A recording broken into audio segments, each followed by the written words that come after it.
The A90K, Sony's smallest OLED in their 2022 lineup and their recommended OLED TV for gaming, but it doesn't come with a small price tag, so the real question here is, are you paying a premium or is this TV worth it? In the past few years, while OLED has been the buzzword in the TV world and helped shape some of the best TVs we've reviewed on this channel, we've not seen too many smaller screen sizes available. However, this year we've been spoiled for choice with this A90K from Sony and the LG C2, both available in 42 and 48 inch. Now we will be comparing these two models in an upcoming video along with a lot more TV content including reviews, comparisons and our full Sony, LG and Samsung range buying guides, so be sure to subscribe for all of that to come.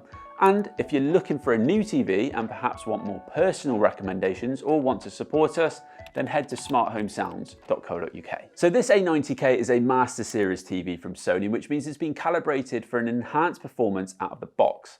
Now Sony decided not to launch a new 48-inch OLED in 2021 and instead continued on with the 2020 48-inch A9. Now we will be doing some side-by-side comparisons with this TV, as not only is it the predecessor to the A90K, but it was also very popular with you guys and won What Hi-Fi Product of the Year and Best 48 to 50-inch TV over £1,000 in 2020. So this year we're glad to see not only the return of a 48-inch OLED, which we have here, but also the addition of a 42-inch model. In terms of pricing, guys, these do change all the time, so please check online for the current up-to-date prices. But as of today, the 42-inch A90K is available for $1,499 and the 48-inch A90K is available for $1,599.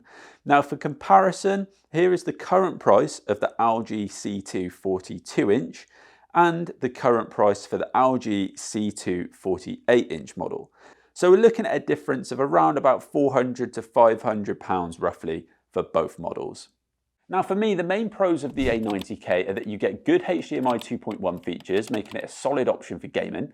You get a very realistic picture with great detail and an overall impressive visual and acoustic performance from a screen of this size. On the flip side, it's definitely not cheap and it's not as bright as larger screen sized OLEDs such as something like the A80K, but let's take a closer look. First things first, while smaller in size, this TV clearly hasn't been designed to blend in. Now, it's a statement TV in terms of design, and the one slate appearance gives us that nice premium look we like with Sony TVs, and it's got a really nice two-way stand. So you can have the TV sat flush, or if you want to raise it up to accommodate a soundbar, you can simply do so by screwing on these small stands to the base plate. Now, one thing I will point out, if I take you guys around the side, is that this isn't the slimmest of models. As TVs have tended to become slimmer and slimmer over the years, this model is slightly deeper than the A9 and it's quite chunky in the middle, which won't be too much of an issue with it on a unit, but might make it stick out a little bit more if you did decide to have it wall mounted.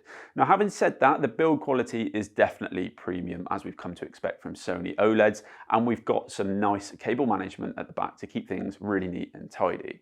In the box, you get two remotes. The first one is this new design premium brushed aluminium backlit remote, handy if you're watching TV at night or gaming in low light. So this is a slimmed down version of the old Sony remote, and as you can see, it does away with the number controls. Now, if you're a fan of the numbers, then don't worry, Sony have supplied a standard numbered remote too. In terms of connections at the back, we've got 4 HDMI ports here, 2 of which are HDMI 2.0 and the other 2 are 2.1, which means you can get 48 gigabits per second, 4K 120Hz, VRR and ALLM. Now, only one of these is HDMI eARC, which you would want to use if you're connecting up a compatible soundbar. Now, we've also got a few other useful connections back here too, such as a digital optical output and USB ports. Now, in terms of tech, we've got Sony's Cognitive XR processor, launched a few years back, but it's now in phase 2 in this year's models, which means they've made a few tweaks. Now, 3 main things they've pointed out is number 1, the picture should feel closer to what the human eye can see, so it should work out what you would naturally be focusing on and give it slightly more emphasis and attention. Number 2, depth map. So this should help give a better depth of field to the picture with better layers and shades of black and grey. And number 3, a broader colour curve. They've really boosted the mid-range colours and have tried to reproduce textures that would be visible to us in the real world. Now, this is all something I find can sound like good marketing hype, so we will see in our upcoming tests how well that all translates across. Another bit of important tech that's found in this model, the model below, the A80K, and the model above, the A95K, is temperature distribution mapping. So this essentially protects the screen from image retention or burn-in by monitoring the temperature, and if a part of the screen is getting too warm, then it will reduce the brightness slightly to protect the screen. And it allows the individual pixels to be as bright as they can be to offer the best performance possible. Now we've still got Google TV on this TV, which we found to offer a decent UI and wide support for apps. And with this TV, you've also got Bravia Core, Sony's own streaming service, which gives you access to Sony content, a higher streaming quality than the likes of Netflix and Disney. And I think this TV also includes free credits to buy films on there too. So we'll flash that up on screen now for you guys. Now I wouldn't buy this TV for that reason alone, but it's an add-on that I quite like on Sony TVs. Right, should we take this over to the lounge and see how it looks? Okay, so we've been testing the A90K out for picture quality, sound quality, and gaming capabilities. And if you've watched one of our reviews, you'll know by now that we try not to just focus on the spec and the tech jargon, as there's far more to a TV than what's on paper. Now there are some great channels out there offering that level of depth, but we would prefer to spend more time focusing on real life tests and breaking the spec down into actual performance. But we'd love some feedback on whether you guys enjoy this style or feel you'd find real value in getting into the nitty gritty. So let us know in the comments below. Key things to know then is that this TV offers support for Dolby Vision, and that's when it's been at its best, 4K Dolby Vision content. Though we recommend the mode Dolby Vision Bright, Dolby Vision Dark for us has felt a little bit too dark for most content. Now HDR10 content also shines on this TV, and you can obviously shuffle through the modes to find one that suits the content, though I found even the standard mode looks really good. 4K content is very sharp, and this TV does a great job of upscaling 1080p content to looking not too far off what we've been getting with 4K content. So from our testing, I think there are three things this TV does really well in terms of picture quality. So number one, you get really lifelike natural images with great shading, patterns, and realism.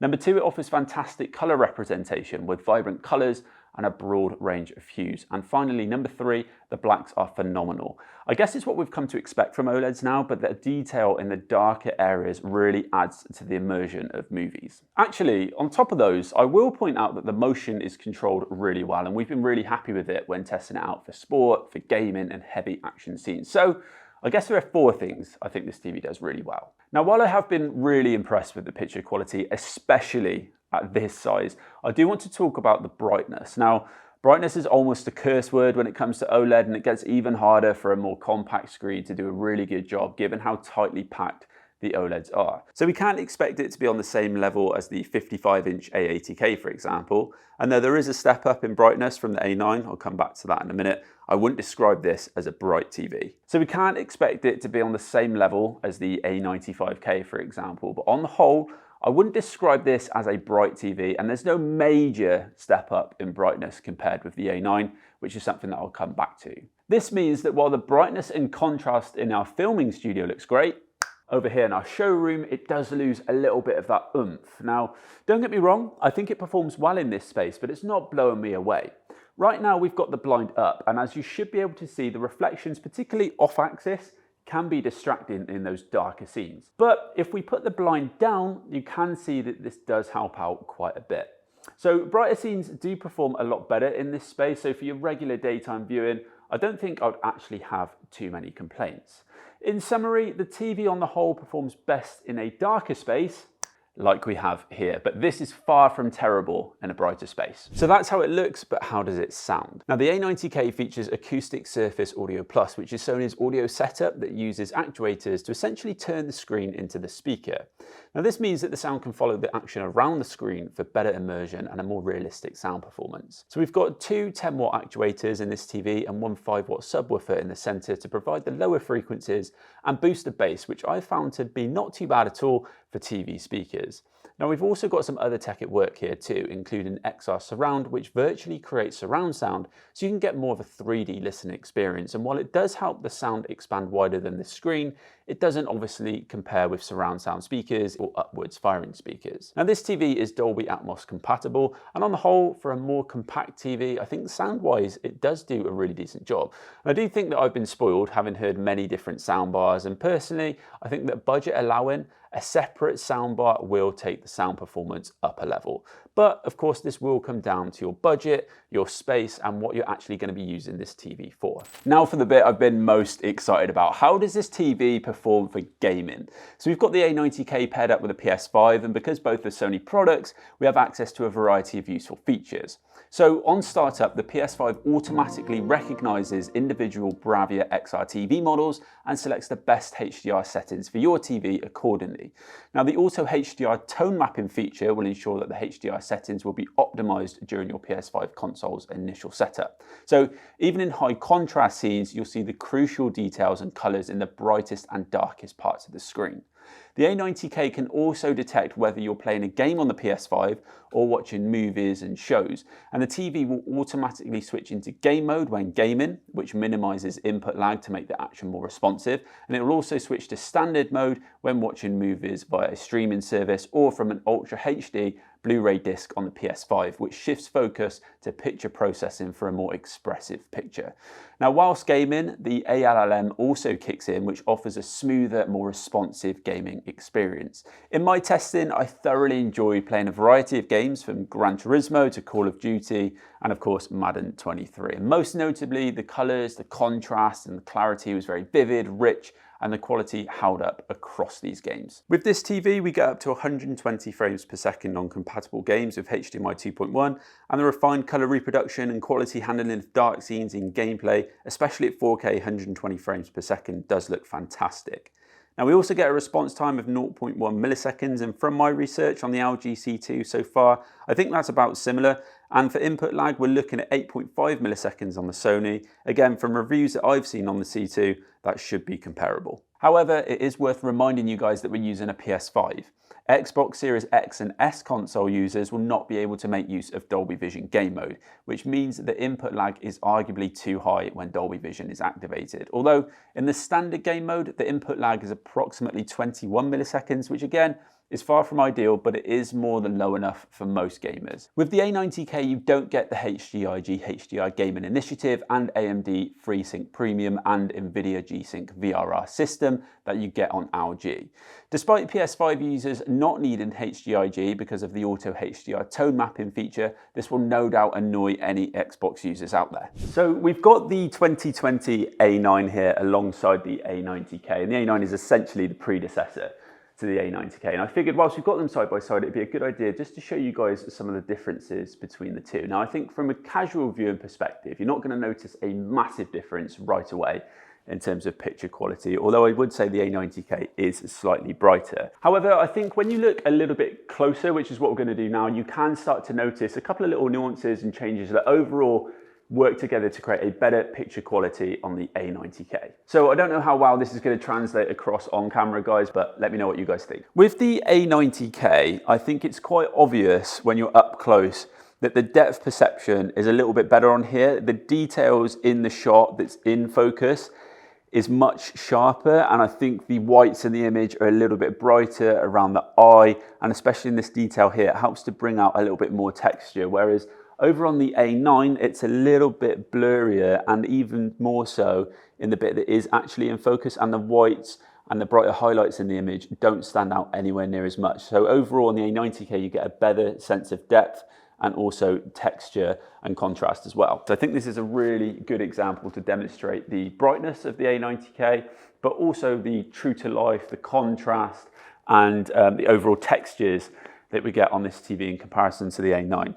So first of all, what's most apparent is just how much brighter the image on the A90K is. If you take a look at the face, it's a lot more brighter around the brows of his eyes, down by his mouth, and also onto his neck in comparison to the A9, which does look a lot darker. Now, what this helps to do is almost bring out a more sort of true to life representation of what you'd actually see. So you can see some of the sweat details on his neck, which you can't make out to what we get on the A9. So overall, when first watching through this, there wasn't necessarily an obvious difference between the two TVs, but when we've taken a closer look and really studied these different images where we've paused, it has become quite apparent that these extra details do make the A90K a little bit more true to life and brings out far more detail. I want to take a closer look and talk a little bit more in detail about the depth mapping on the A90K in comparison to the A9. So first of all, it's quite obvious that we need to be looking at himself here. So on the A90K, again, he's a little bit brighter, the colors are more true to life, but he does pop off from the background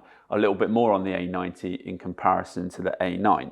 So overall, I think that this really helps add to the scene, that level of immersion, and really help to focus our attention on what we need to be looking at. For me, I do think you can see that the A90K is a step up on the A9 in terms of overall brightness, details, colors, and depth. But I also do think the A9 is still a great TV, and if you can still get hold of one and get a good deal on it, then I would definitely be tempted to make the most of that. So where do I see this TV being used? I think if you're looking for a really good OLED, but you're limited to a smaller screen size, then this will provide a fantastic performance visually and acoustically for a smaller living room or bedroom. Now, I do think there are more affordable models in these sizes, but you do get a premium performance from this TV. Now, anyone wanting to keep in the Sony ecosystem or combine a Sony console, such as the PS5, will be happy with this TV for gaming, though Xbox users might find that gaming is enhanced more on something like the C2. Is the A90K worth it? In context to the A9, then I would say yes. That was an award-winning TV, and this one is a step ahead, and I've been impressed with the visual performance in testing. But really, I need to put it head-to-head with the LG C2 to make my decision on that, so make sure you're subscribed. That's one you won't want to miss. For now, what do you guys think? Is the A90K for you? Stay tuned for our upcoming Sony A90K versus LG C2 if you're still torn. Thank you guys for watching, and we'll catch you next time.